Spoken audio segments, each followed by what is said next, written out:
Relevance and timeliness in storytelling. Stories don't spread because they're just great. They may spread because they're relevant and timely to an individual at a particular moment.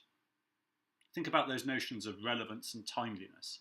You may know something which is going to be incredibly valuable to me. It's very relevant, but the timing is wrong. It might be that I don't need that information now and I'm busy with other things.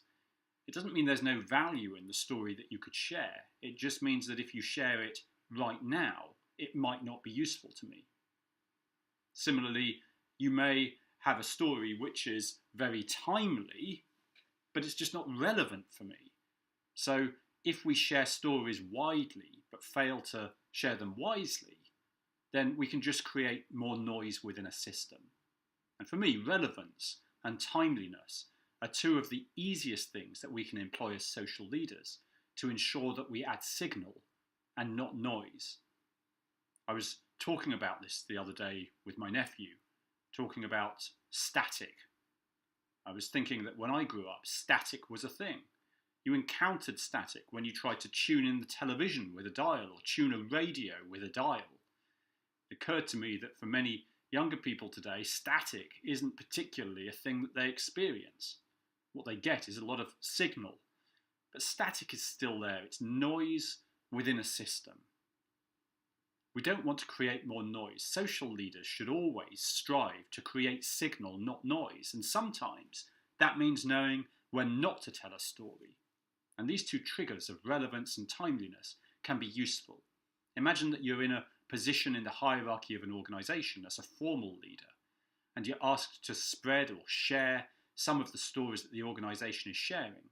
Well, you may interpret them to try to make them relevant for the audience. The people in your team have different needs and different contexts from those in others' teams. So interpretation is a way that we can help make things relevant. And timeliness may just consist of understanding the priorities and everyday reality of the audience that we're sharing the story to.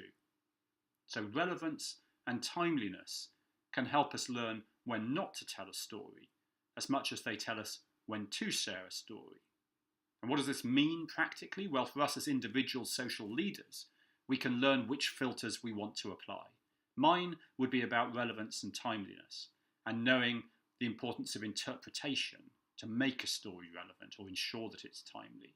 Yours may be different, but consciously think about those levers that you will put in place, the filters that you will apply before you share something.